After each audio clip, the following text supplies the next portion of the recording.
The conversation has continued over a number of years, especially relating to how we can somehow turn one of my drawings into something that feels like it's a living sculpture.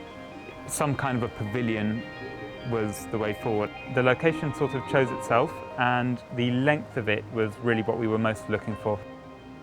This piece I did very recently at Tate Britain, with a very long performance featuring the two dancers that we've got in the background.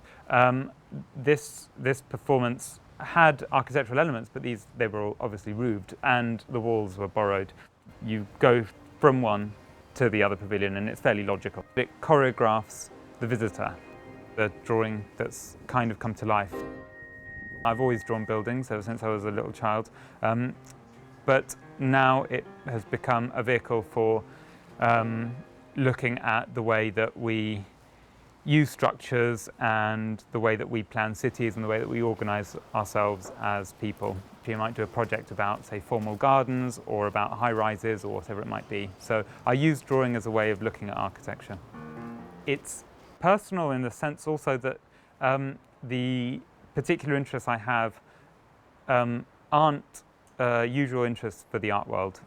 So I'm on a bit of a kind of lone path in the art world, and in the architecture world it's also rather weird.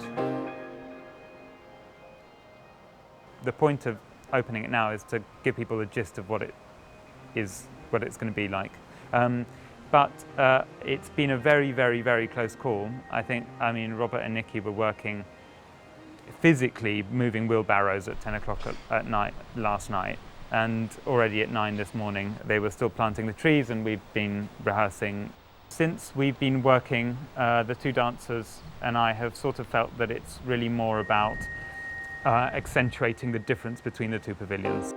The performance this week is really a kind of opening festivity.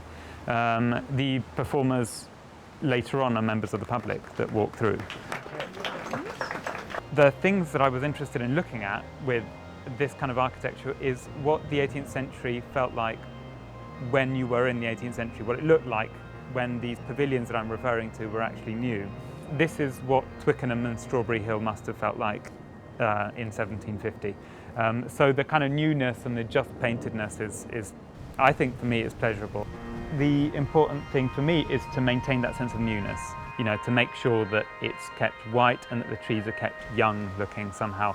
I don't necessarily want it to mellow. It's both kitsch and made with love at the same time. Always, I hope, pleasurable also.